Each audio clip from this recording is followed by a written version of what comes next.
इस पे नहीं चली है। सोमेश भाई ने तो शहादत दे दी। ये गोली हर बाबा साहब अंबेडकर को मानने वाले व्यक्ति पे चली है, देश दुनिया में रहने वाले हर संविधान को मानने वाले व्यक्ति पे चली है। इस गोली का बदला हम संविधान की ताकत से उन वर्दी वाले गुंडों को सजा दिला के पूरा करेंगे। मैं आपसे फिर कहना चाहता हूं, जो लोग इस पार्क का विरोध कर रहे हैं वो भी अनजान है। उनको भी नहीं पता कि उनको भी इस देश में स्वाभिमान सम्मान का जीवन बाबा साहब अंबेडकर के संविधान ने दिया। उनको भी इस बात की जानकारी नहीं। लेकिन हम लोग जागरूक हैं, हम लोग अपने अधिकारों के प्रति सचेत हैं। हमारे महापुरुषों ने हमें सचेत किया है, तभी हमारी माँ बहनें बाबा साहब अंबेडकर की पार्क की वैल्यू समझती है। ये पार्क हमारे पास हमारी धरोहर है। इस धरोहर पे, और आप जानते नहीं हो क्या, प्रधान जी ने इस पार्क का, अब इस बोर्ड का अपने हाथ से पुलिस आई थी, पुलिस ने आते ही डंडे मारने शुरू कर दिया। हमारे भैया की बहू के यहाँ पैरों में मारे थे और यहाँ पर मारे थे। जेंट्स पुलिस थी, लेडीज पुलिस थी।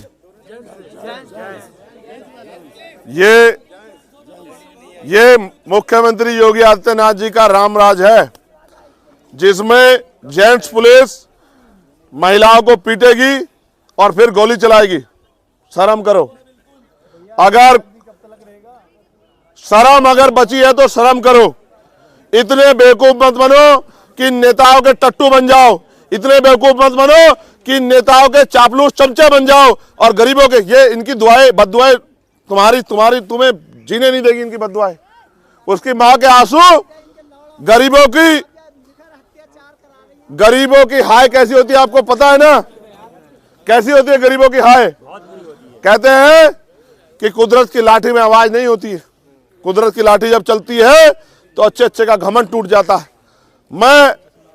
मैंने एफआईआर भी पढ़ी, मैंने मांगे भी सुनी। मैं आपको भी मांगे बताता हूं और मैं आपसे अपील करता हूं, क्या मुझे वो मांगों वाला पर्चा मिलेगा? हमारे साथी ने फोटो खींचा था, अगर उसके पास हो तो मुझे दे दो एक बार जरा। तहरीर का विरोध किया था, मेरी तहरीर बदली नहीं गई, कोई रखी गई।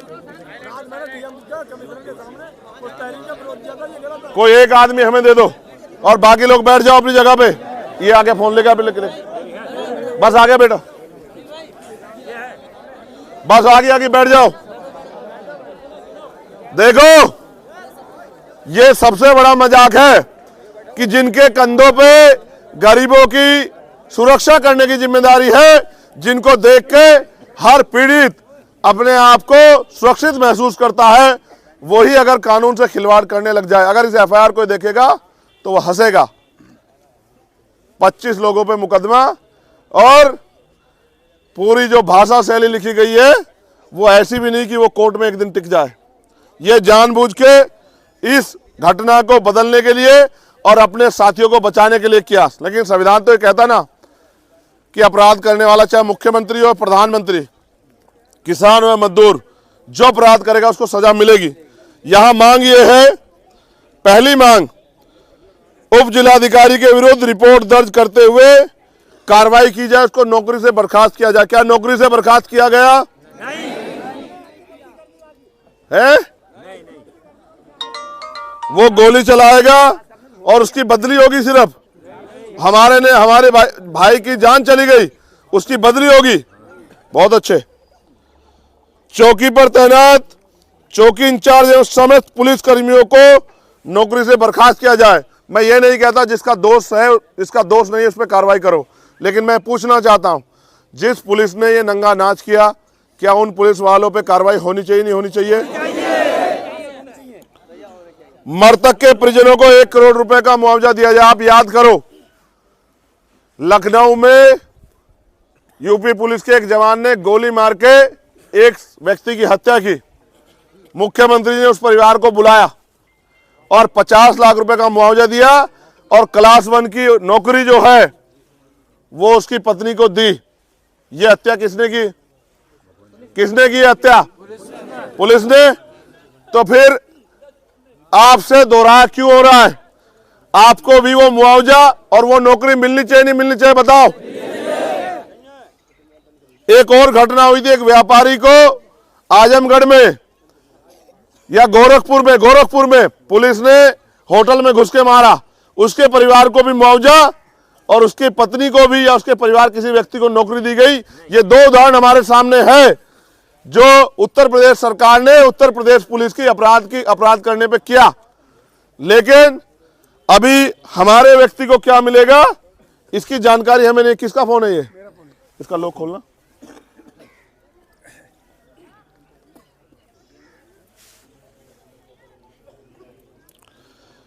एक मांग ये है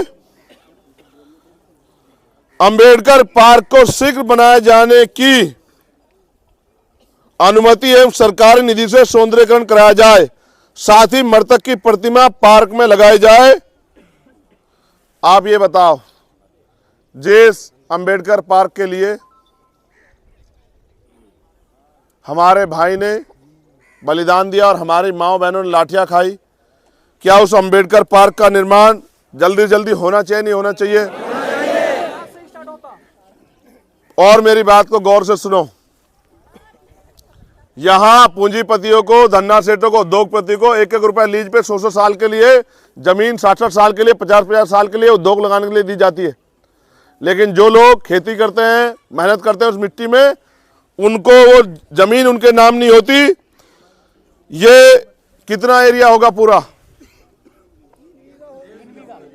3 बीघे, 1.5 बीघे होगी, 1.5-2 बीघे होगी।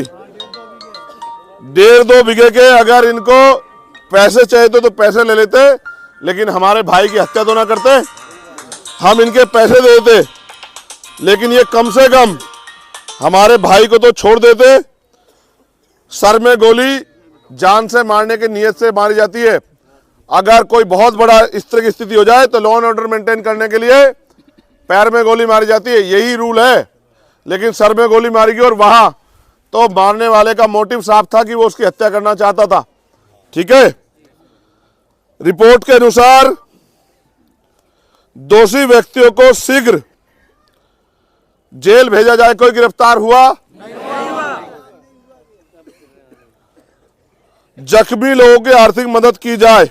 अब आपको जान के बड़ा अचरज होगा कि जो 2 लोग जख्मी हैं उनमें से एक जो भाई रईसपाल सनोब ओमकार है, जिसके दोनों पैरों में गोली लगी है, अभी उसका कोई इलाज नहीं हुआ, उसकी गोली भी निकाली गई, उसको इन्फेक्शन हो जाएगा, हो सकता है उसका पैर काटना पड़े।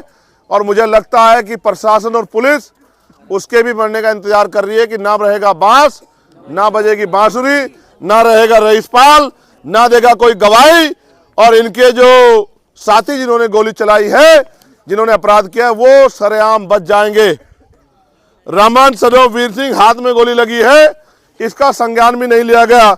इससे स्पष्ट होता है कि उनकी मंशा उस घायल व्यक्ति को स्वस्थ कराने की नहीं है।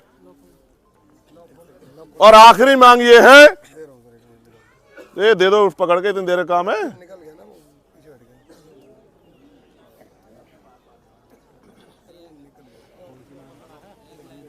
आखिरी मांग क्या? किसी के फोन में बताओ क्या है?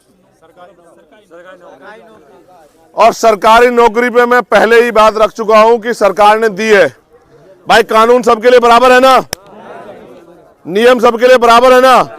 जब आपने लखनऊ वालों को दी और जब आपने गोरखपुर वालों को दी, तो यहां भी तो सेम घटना है ना। तो मैं आपसे एक अपील करना चाहता हूं, ये गांव है, मैं गांव में किसी भी तरह का कोई भी परेशानी नहीं चाहता, लेकिन मैं आपसे अपील करना चाहता हूं कि अगर सच में आप आने वाले कल में जो घटनाएं होने वाली हैं, अगर आप उनको रोकना चाहते हैं, कहते हैं ना first impression is the last impression, अगर आप रोकना चाहते हैं तो आज ही शपथ लो, संकल्प लो कि हम इस लड़ाई को इतनी ताकतवर तरीके से लड़ेंगे कि, क्योंकि परिवार के पास में गया, उन्होंने मुझसे कुछ नहीं कहा, उन्होंने बस ये कहा कि भाई हम आपसे बात करना चाहते थे, हमें बात नहीं करने दी, और हमारी एक ही मांग है कि अंबेडकर पार्क बन जाए और मेरे बेटे को न्याय मिल जाए। उन्होंने मुझसे नहीं कहा कि नौकरी मिलनी चाहिए, कोई और मदद होनी चाहिए। मैं ऐसे परिवार को भी बहुत बहुत बधाई और उनको सलाम पेश करता हूं कि उन्होंने अपने लिए कुछ नहीं मांगा, अपने बाबा साहब के लिए अम्बेडकर पार्क और अपने बच्चे के लिए न्याय की मांग की। लेकिन क्या हम लोगों की जिम्मेदारी नहीं बैठती कि जिस परिवार ने इतना कुछ खो दिया, हम उस परिवार के हाथ मजबूत करें, उस परिवार को विश्वास दिलाएं, उनकी मांगों को पूरा कराएं। क्या मुख्यमंत्री कोई चीज जेब से देनी है? क्या डीएम साहब को कोई चीज जेब से देनी है? क्या कमिश्नर साहब कहीं से खरीद के लाएंगे? क्या इनके हाथ में व्यक्तिगत ये ताकत नहीं कि कर सकते हैं? लेकिन इस देश में, उत्तर प्रदेश में और देश में दलितों की जान इतनी सस्ती हो गई है कि किसी के मरने से कोई फर्क नहीं पड़ता। वो दिन दूर थे कि जब ऐसा होता था और समाज छिटपिट के घर में बैठ जाता था। अब ये उत्तर प्रदेश में चलने वाला नहीं है, क्योंकि हम यहाँ सीना तान के खड़े हैं कि चाहे पहले अगर इस लड़ाई को जीतना चाहते हो दुश्मनों, तो पहले हमें गोली मारो, फिर इस लड़ाई को जीतना। जब तक हम लोग जिंदा है, इस अन्याय को हम लोग स्वीकार नहीं करेंगे। इसलिए मैं आपसे अपील करता हूं, मैं गांव में कोई वो नहीं चाहता, आप बन पक्का करो। रामपुर का अन्याय तो पूरा देश देख रहा है। मुख्यमंत्री कुछ दिन पहले दलित सम्मेलन कर रहे थे, यही उनके दलित सम्मेलन का सच है।